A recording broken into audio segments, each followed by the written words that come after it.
اپنے بھائیوں کی غیبت سے سننے سے پاک ہے، میری زبان اپنے بھائیوں کی غیبت کرنے سے پاک ہے۔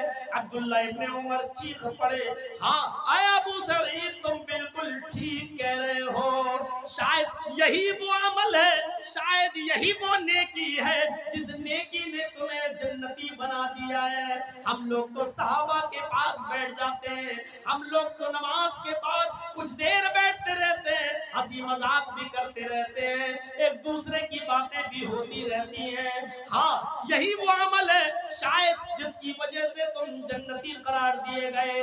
اللہ کے نبی صلی اللہ علیہ وسلم سے جب پوچھا گیا تو اللہ کے نبی نے فرمایا واللہ ابو سعید خدری نے بالکل صحیح فرمایا ہے، ان کی یہی ایک نیکی ایسی ہے جس نیکی نے ان کو جنتی بنا دیا ہے، اس نیکی نے ان کو جنتی بنا دیا ہے۔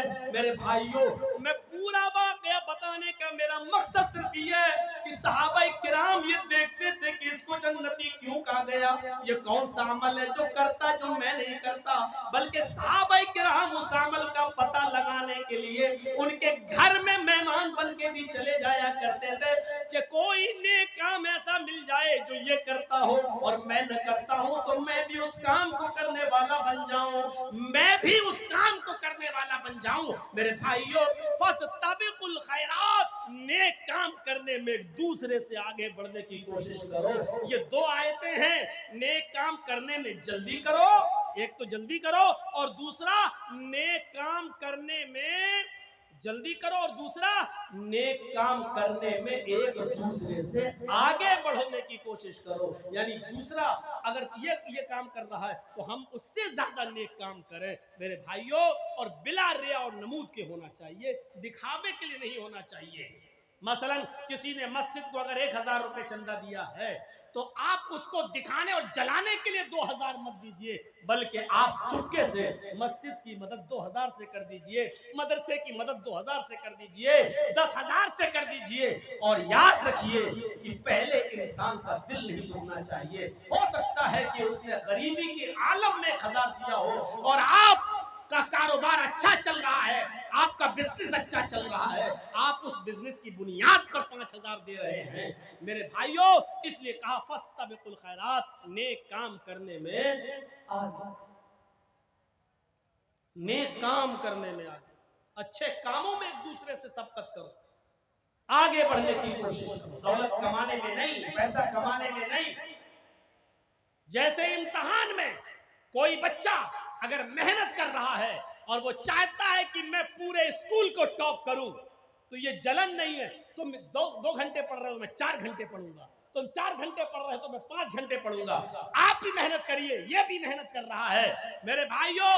وہاں بھی ایک دوسرے سے آگے بڑھنے کی کوشش کی جاتی ہے کہ میں اچھے نمبر لانے میں ہم تم سے آگے بڑھ جائیں، ہر آدمی چاہتا ہے کہ میں اچھے نمبر سے پاس ہو جاؤں میرے بھائیوں۔ بس جس طریقے سے امتحان میں آپ اچھے نمبر سے پاس ہونا چاہتے ہو اور محنت کرتے ہو، اسی طریقے سے آپ حصول جنت کے لیے، جنت کو پانے کے لیے بھی آپ محنت کرو، اور اس محنت کے لیے آپ کو آگے بڑھنے کی کوشش کرنی چاہیے، ایک دوسرے سے آگے بڑھنے کی کوشش کرنی چاہیے۔ آئیے میں آپ کو بتاؤں صحابہ کرام حصول جنت کے لیے کون کون سی کوششیں کیا کرتے تھے، ایک دوسرے سے آگے بڑھنے کے لیے کیا عمل کیا کرتے تھے۔ غزوہ تبوک سنا ہے نا آپ نے، بہت زبردست غزوہ ہوا تھا یہ، اور اس غزوے کو بتانے سے پہلے، اس جنگ کو بتانے سے پہلے تھوڑا سا اس کا بایو ڈاٹا میں آپ کے سامنے رکھتا ہوں، ذرا سمجھنے کی کوشش کیجئے گا تبھی پورا واقعہ سمجھ میں آئے گا۔ آپ جب جرجیت صاحب سے تاریخ لیتے ہیں میں بول دیتا ہوں کہ ہاں فلاں تاریخ، آج نہیں مولانا صاحب اس وقت ہمارا کھیت خالی نہیں ہوگا، اس وقت ہماری زمین خالی نہیں ہوگی، آپ 1.5 مہینہ بڑھا دیجئے یا 1 مہینہ پہلے کر دیجئے، کتنی چیزیں آپ کو سوچنا پڑتی ہیں۔ ایک کسان کتنی محنت سے اناج بوتا ہے اور پھر اس کی فصل کٹنے والی ہو، 1-2 دن رہ گئے ہوں اور اچانک بارش آ کر اس فصل کو برباد کر دے تو اس کی تکلیف کا احساس اس کسان سے پوچھئے، اس کے دل سے پوچھئے کہ کتنا ہوتا ہے۔ یہ تمہید باندھ دی ہے۔ اب سمجھیے غزوہ تبوک کا منظر کیسا تھا۔ غزوہ تبوک، اللہ کے رسول صلی اللہ علیہ وسلم نے فرمایا صحابہ سے تمہیں اس غزوے میں جانا ہے، تمہیں جنگ کے لیے نکلنا ہے، لیکن یہ غزوے کو کب ہوا تھا؟ سخت گرمی میں۔ میں تھوڑی دیر کے لیے اپنی سپیڈ کو سلو کر دیا ہوں تاکہ آپ کو سمجھا سکوں۔ یہ غزوہ کب ہوا تھا؟ سخت گرمی میں۔ اور گرمی کیسی تھی؟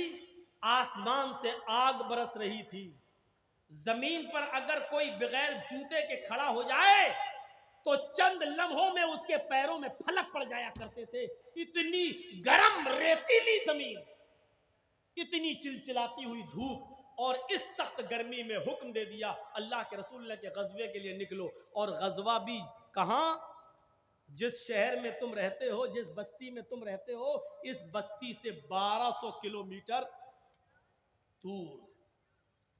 اب 1200 کلومیٹر کا تخیل کیجئے گا، تصور کیجئے گا 1200 کلومیٹر اس زمانے میں، 1200 کلومیٹر کا سفر۔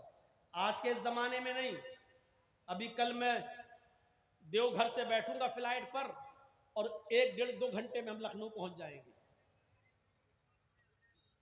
دلی سے 2 گھنٹے میں ہم باگڈورا پہنچ گئے۔ 1600-1800 کلومیٹر کا سفر۔ یہ تصور مت کیجئے گا، تصور کیجئے گا خطرناک جنگل ہیں، 4 ویلر نہیں ہے، گاڑیاں نہیں ہیں، ٹرینیں نہیں ہیں، موٹر سائیکل تک نہیں ہے، صرف گھوڑے ہیں یا اونٹ یا کھچر، اس پر بیٹھنا ہے، اس پر بیٹھنا ہے، اور بیٹھ کر 1200 کلومیٹر دور جانا ہے غزوے میں۔ اور یہ حکم کس کا ہے؟ محمد الرسول اللہ صلی اللہ علیہ وسلم کا۔ اور یہ حکم کس وقت دیا اللہ کے نبی نے؟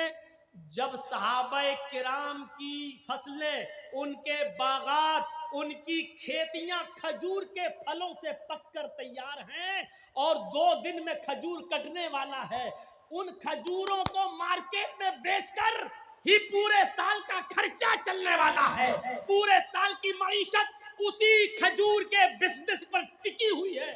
آپ نے کہا کھجوروں کے پھلوں کو نہیں کاٹو گے، تمہیں نکلنا ہے آج ہی۔ سارے صحابہ کو حکم۔ اب تصور کیجئے گا، اب ذہن میں بیٹھ گیا ہے نا، اب سمجھ سکتے ہو صحابہ کرام نیکیوں میں آگے بڑھنے کے لیے کیا کر رہے ہیں۔ کس نے اپنی کھیتی دیکھی، کس نے اپنا کھجور دیکھا، کس نے غزوہ دیکھا۔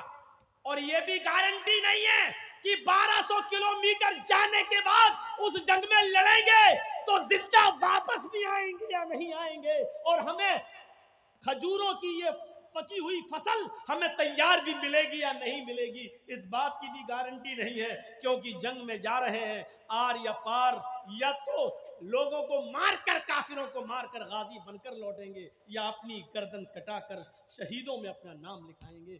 دونوں باتیں سوچ کر آدمی یہاں سے جا رہا ہے۔ اب سوچ سکتے ہیں اس غزوے کا مزاج کیا تھا۔ اب تصور کیجیے، آپ صحابہ کرام جمع ہیں، ٹھیک ہے، اللہ کے رسول آپ نے حکم دے دیا، ہم جانے کے لیے تیار ہیں۔ اللہ کے نبی فرماتے ہیں بس آج شام تک چندہ کر لو۔